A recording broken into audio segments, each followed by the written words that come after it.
नमस्कार। स्वागत है आपका आपके अपने चैनल कॉन्क्रीट नॉलेज में। इस चैनल में कम समय में ज़्यादा प्रश्न हल कराए जा रहे हैं, जिनके आने की संभावना भी अधिक रहेगी और जो विषय पर आपकी समझ को विकसित करेंगे। आज हम स्वास्थ्य कार्यकर्ता परीक्षा 2023 के परीक्षा पाठ्यक्रम संख्या 35 के विषय सामान्य प्रसव के दौरान देखभाल से संबंधित 26 महत्वपूर्ण बहुविकल्पीय प्रश्न को हल करेंगे। प्रश्न के ठीक बाद उसके उत्तर भी दिए जाएंगे। इस प्रस्तुति में किसी प्रकार की त्रुटि दिखती है तो कमेंट में अवश्य ही अवगत कराएं। तो आइए प्रारंभ करते हैं। प्रश्न 1। सामान्य प्रसव यानी कि यूटोशिया की परिभाषा क्या है? ए। भ्रूण का ट्रांसवर्स लाई में निकलना। बी। परिपक्व भ्रूण का वर्टेक्स प्रेजेंटेशन में योनि मार्ग से निकलना। सी। 37 सप्ताह से पहले प्रसव होना। डी। नाल पहले निकल आना। कृपया अपना उत्तर चुनें, समय बहुत कम है। हाँ, सही विकल्प है बी। परिपक्व भ्रूण का वर्टेक्स प्रेजेंटेशन में योनि मार्ग से निकलना। प्रश्न 2। सामान्यतः प्रसव की कितनी अवस्थाएं होती हैं? ए 2, बी 3, सी 5, डी 6। जल्दी से अपना जवाब चुन लीजिए, समय सीमित है। बहुत खूब, निश्चित रूप से सही विकल्प है बी 3। प्रश्न 3। प्रसव की सबसे सामान्य प्रस्तुति कौन सी है? ए शोल्डर, बी फेस, सी ब्रीच, डी वर्टेक्स। अपना उत्तर तुरंत चुनें क्योंकि समय कम है। हाँ, सही उत्तर है डी वर्टेक्स। प्रश्न 4। प्रसव की पहली अवस्था में प्राइमी ग्रेविडा में औसत समय कितना होता है? ए 4 से 6 घंटे, बी 6 से 8 घंटे, सी 10 से 14 घंटे, डी 16 से 18 घंटे। कृपया अपना जवाब चुन लें, समय बहुत कम बचा है। जी, इस सवाल का सही जवाब है सी 10 से 14 घंटे। प्रश्न 5। प्रसव की पहली अवस्था में बहुप्रसवा यानी कि मल्टीग्रेविडा में औसत अवधि कितनी होती है? ए 2 घंटे, बी 6 घंटे, सी 10 घंटे, डी 14 घंटे। जल्दी अपना उत्तर तय करें, समय की कमी है। हाँ, सही उत्तर है बी 6 घंटे। प्रश्न 6। वास्तविक प्रसव यानी कि ट्रू लेबर में सर्विक्स पर क्या प्रभाव पड़ता है? ए केवल फैलाव, बी केवल पतला होना, सी फैलाव एवं पतला होना दोनों, डी कोई परिवर्तन नहीं। कृपया अपना उत्तर चुनें, समय बहुत कम है। हाँ, सही विकल्प है सी फैलाव एवं पतला होना दोनों। प्रश्न 7। अवास्तविक प्रसव यानी कि फॉल्स लेबर को क्या कर समाप्त किया जा सकता है? ए ऑक्सीटोसिन देकर, बी स्पाइनल एनाल्जेसिया से, सी महिला को टहलाकर, डी एनिमा व हल्का सेडेटिव देकर। कृपया अपना जवाब चुन लीजिए, समय सीमित है। बहुत खूब, निश्चित रूप से सही विकल्प है डी एनिमा व हल्का सेडेटिव देकर। प्रश्न 8। वास्तविक प्रसव यानी कि ट्रू लेबर में क्या लक्षण उत्पन्न होते हैं? ए गर्भाशय में दर्द रहित संकुचन, बी नियमित अंतराल पर गर्भाशय में दर्दयुक्त संकुचन, सी अनियमित संकुचन जो समय के साथ कमजोर होते हैं, डी कोई संकुचन नहीं। कृपया अपना उत्तर चुनें, समय बहुत कम है। हाँ, सही विकल्प है बी नियमित अंतराल पर गर्भाशय में दर्दयुक्त संकुचन। प्रश्न 9। वास्तविक प्रसव में संकुचन कैसे होते हैं?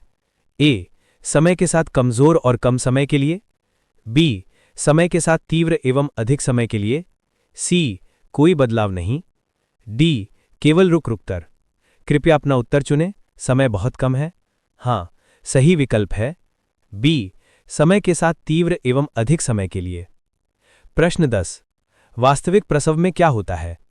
ए सर्विक्स में फैलाव एवं सिकुड़न, बी पानी की थैली का फटना नहीं, सी शो विद्यमान नहीं, डी इंटरनल ऑस का फैलाव नहीं। कृपया अपना उत्तर चुनें, समय बहुत कम है। हाँ, सही विकल्प है ए सर्विक्स में फैलाव एवं सिकुड़न। प्रश्न 11। अवास्तविक प्रसव यानी कि फॉल्स लेबर किसमें अधिक होता है? ए मल्टीपारा महिलाओं में, बी प्राइमी ग्रेविडा महिलाओं में, सी दोनों में समान, डी किसी में नहीं। कृपया अपना उत्तर चुनें, समय बहुत कम है। हाँ, सही विकल्प है बी प्राइमी ग्रेविडा महिलाओं में। प्रश्न 12। प्रसव की द्वितीय अवस्था को क्या कहते हैं? A. Latent stage, B. Placental stage, C. Expulsive stage, D. Transition stage. अपना उत्तर तुरंत चुनें क्योंकि समय कम है। हाँ, सही उत्तर है सी. Expulsive stage. प्रश्न 13। ब्रीच प्रेजेंटेशन की स्थिति के ठीक विपरीत कौन सी प्रस्तुति होती है? A. Face presentation, B. Brow presentation, C. Vertex presentation, D. Shoulder presentation. कृपया अपना उत्तर चुनें, समय बहुत कम है। हाँ, सही विकल्प है सी. Vertex presentation. प्रश्न 14। शीर्ष प्रस्तुति क्या है? ए. भ्रूण का सिर गर्भाशय के ऊपरी भाग में उपस्थित होता है, बी. भ्रूण का सिर गर्भाशय के निचले भाग में उपस्थित होता है, सी. भ्रूण के पैर गर्भाशय के निचले भाग में, डी. भ्रूण का कंधा निचले भाग में। कृपया अपना उत्तर चुनें, समय बहुत कम है। हाँ, सही विकल्प है बी. भ्रूण का सिर गर्भाशय के निचले भाग में उपस्थित होता है। प्रश्न 15।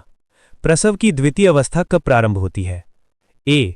संकुचन शुरू होते ही, बी. पानी फटने पर, सी. सर्विक्स के पूर्ण फैलाव 10 सेंटीमीटर पर, डी. शो आने पर। कृपया अपना जवाब चुन लें, समय बहुत कम बचा है। जी, इस सवाल का सही जवाब है सी. सर्विक्स के पूर्ण फैलाव 10 सेंटीमीटर पर। प्रश्न 16। प्रसव में क्राउनिंग क्या है? ए. झिल्ली फटना, बी. अपरा का अलग होना, सी. कंधे का बाहर आ जाना, डी. सिर का वुल्वा पर दिखाई देना और वापस ना जाना। जल्दी अपना उत्तर तय करें, समय की कमी है। हाँ, सही उत्तर है डी. सिर का वुल्वा पर दिखाई देना और वापस ना जाना। प्रश्न 17। प्रसव की द्वितीय अवस्था में फीटल हार्ट रेट कितनी बार जांचनी चाहिए? ए. प्रत्येक 30 मिनट, बी. प्रत्येक 15 मिनट, सी. प्रत्येक 5 मिनट, डी. प्रत्येक घंटा। कृपया अपना उत्तर चुनें, समय बहुत कम है। हाँ, सही विकल्प है सी. प्रत्येक 5 मिनट। प्रश्न 18। बियरिंग डाउन एफर्ट्स कब करवाना चाहिए? ए. प्रथम अवस्था में, बी. जब सिर वुल्वल काउटलेट पर दिखाई दे, सी. तृतीय अवस्था में, डी. झिल्ली फटने पर। कृपया अपना जवाब चुन लीजिए, समय सीमित है। बहुत खूब, निश्चित रूप से सही विकल्प है बी. जब सिर वुल्वल आउटलेट पर दिखाई दे। प्रश्न 19। प्रसव की तृतीय अवस्था की सामान्य अवधि कितनी होती है? ए. 5 मिनट, बी. 15 से 30 मिनट, सी. 1 घंटा, डी. 2 घंटे। अपना उत्तर तुरंत चुनें, समय कम है। हाँ, सही उत्तर है बी. 15 से 30 मिनट। प्रश्न 20। अपरा के अलग होने का मुख्य संकेत क्या है? ए. गर्भाशय गोलाकार व कड़ा हो जाना, बी. अत्यधिक रक्तस्राव, सी. मां को ठंड लगना, डी. बच्चे का रोना। कृपया अपना जवाब चुन लीजिए, समय बहुत कम बचा है। जी, इस सवाल का सही जवाब है ए. गर्भाशय गोलाकार व कड़ा हो जाना। प्रश्न 21। तीसरी अवस्था में अपरा निकलने की अधिकतम समय सीमा कितनी है? ए. 10 मिनट, बी. 30 मिनट, सी. 1 घंटा, डी. 2 घंटे। जल्दी अपना उत्तर तय कहें, समय की कमी है। हाँ, सही उत्तर है बी. 30 मिनट। प्रश्न 22। नाल काटते समय पहला क्लैंप बच्चे से कितनी दूरी पर लगाना चाहिए? ए. 1 सेंटीमीटर, बी. 1.5 सेंटीमीटर, सी. 2 सेंटीमीटर, डी. 2.5 सेंटीमीटर। कृपया अपना उत्तर चुनें, समय बहुत कम है। हाँ, सही विकल्प है डी. 2.5 सेंटीमीटर। प्रश्न 23। प्रसव की तृतीय अवस्था में अपरा का केंद्र पहले अलग हो तो इसे क्या कहते हैं? A. Schultze mechanism, B. Duncan mechanism, C. Brandt Andrews, D. Crede method. कृपया अपना जवाब चुन लीजिए, समय सीमित है। बहुत खूब, निश्चित रूप से सही विकल्प है ए. Schultze mechanism. प्रश्न 24। प्रसव के समय डिलीवरी टेबल पर नाक को कैसे लिटाते हैं? ए. पेट के बल, बी. पीठ के बल, सी. बाईं करवट पर, डी. दाईं करवट पर। कृपया अपना उत्तर चुनें, समय कम है। हाँ, सही उत्तर है बी. पीठ के बल। प्रश्न 25। एपिजियोटमी होने पर प्रसव बाद सबसे पहले क्या जांचते हैं? ए. बच्चे का वजन, बी. पेरिनियम और टांके, सी. अपरा का वजन, डी. मां का तापमान। कृपया अपना जवाब चुन लीजिए, समय बहुत कम बचा है।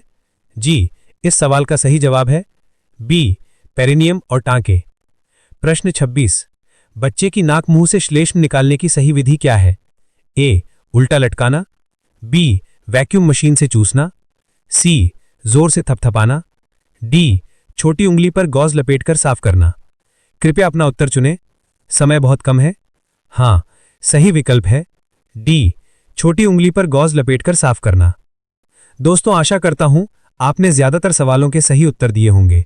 आप सभी कोशिश करिए कि टॉपिक को पढ़कर ही बहुविकल्पीय प्रश्न लगाएं। उत्तर सही होंगे तो आपका आत्मविश्वास बढ़ेगा। मेरा आपको यही सुझाव रहेगा कि कठिन प्रश्नों की तरफ बिल्कुल मत भागिए। किसी भी पद पर सिलेक्शन सामान्य प्रश्नों में त्रुटि ना करने से ही होता है। मेरी अन्य प्रस्तुतियां भी टॉपिक वाइज हैं जो आपकी परीक्षा के लिए कारगर होंगी। अगर ये वीडियो आपके लिए उपयोगी रहा हो तो इसे लाइक करें, शेयर करें और मेरे चैनल कॉन्क्रीट नॉलेज को सब्सक्राइब करना ना भूलें। धन्यवाद।